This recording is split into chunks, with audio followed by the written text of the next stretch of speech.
what's up, nerds? Welcome back to another episode of Daily Lives of Random Losers. So, before I get into today's topic, I just want to briefly talk about my own day because that's how I do things on this channel. And and today's video is going to be a little different because I'm going to actually have to edit this. Like, believe it or not, I'm actually going to put some work into this one and edit it because I don't think I can really do it with this camera angle. So I'm going to change it up in a bit after I talk about the thing I have to talk about. So, today's school was basically like it was all right because well, it was a basic school day, but it was good that I got to wake up later than usual because I don't have to go to first period anymore. It's only on Thursdays and Mondays because like I don't take theory. I don't need to go to theory of knowledge anymore, which is short for TOK. That's because we're done with all our core stuff. So yay. Aside from that though, like I gotta watch a. I actually just finished watching it like a couple, I think like 30 minutes ago. It was a theater performance. I guess you could call it a show, like a performance, and like it was basically just the theater kids like showing a collage of all their performances. It's called an STP, like easily mistaken for an STD, but it's STP, solo theater performance. And basically they just do a solo theater performance, and I thought that was really cool because I personally haven't taken theater in a solid 3 years, and I think the last time I took it was like in like Form 3. I think that's grade 9 if we're using American words, but yeah, like Form 3 was the last time I took a drama class, and I wasn't very good at it because like if y'all know me, like I'm not a very like out there person, but the theater kids were like they were really good. I was watching all the performances. I think all of them were very good. Like I'm not gonna say any of them were bad because like I personally don't think there was any bad performances. Like all of them were very cool. Like it was nice seeing everyone like just express themselves and really throw themselves out there. There were some very expressive ones. There were some very cleverly crafted ones, and there was one of them was a dialogue heavy one, and I thought that was really good because that one was actually that one had some very clever lines of dialogue written in there, and I just really liked the delivery. Like not to be biased or anything, because like my homie was the one doing that, but personally, I just thought that one was really cool. There was also some other noteworthy ones. Like there was this girl who poured coffee on herself for one of her within her solo theater piece, and another girl, I think she tore down a wall of paper or something while dancing. Like I think that was really cool. Like there was just a lot of clever ideas just revolving the their own solo theater pieces, and I think like that's just really creative. Like not to like not to just like sort of pass it aside. Like so what do I want to say? Like I don't want to just like toss it off as just like, oh, that was very creative.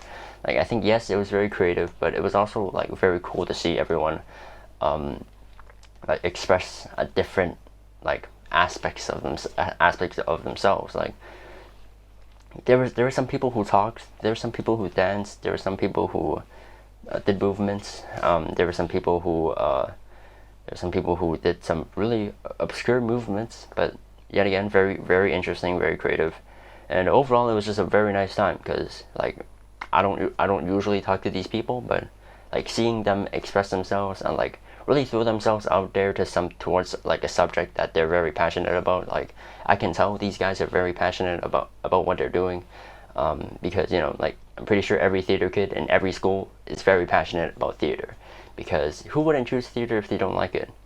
I mean, like why would you choose a subject if you don't like it? I mean, aside from me, because like I'm taking fucking bio and chemistry.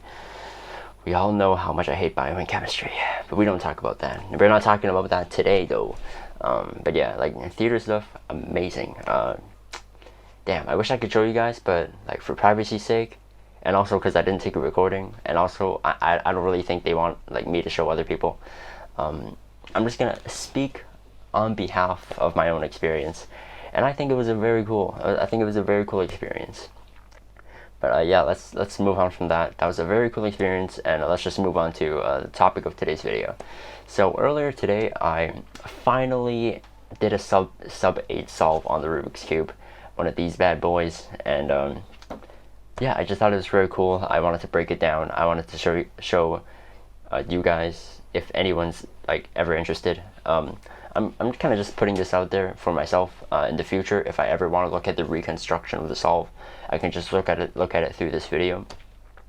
But yeah, basically that's what I'm going to be doing next. So I'm going to change the camera angle, and I'll just go from there. Yeah, I'll see you guys in a bit.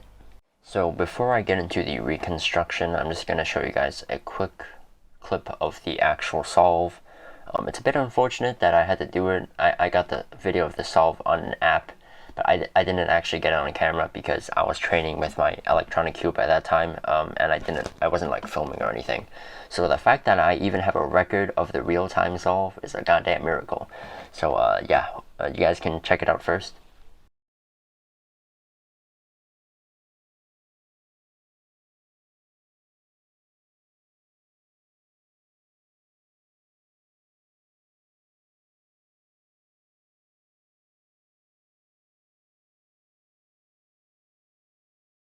So now that you believe me and I wasn't just like capping or some shit, here's the reconstruction of the solve. So if you do the scramble that was shown in the clip with white side up, green facing you would get this exact scramble. And I did this solve on the blue cross, so yeah, blue side.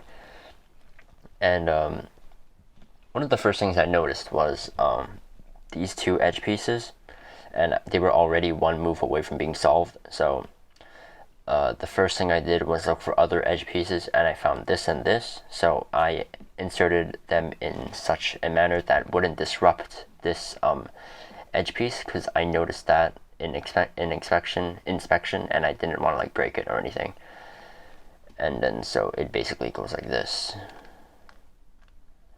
and that solves the cross as well as preserving one F12 pair.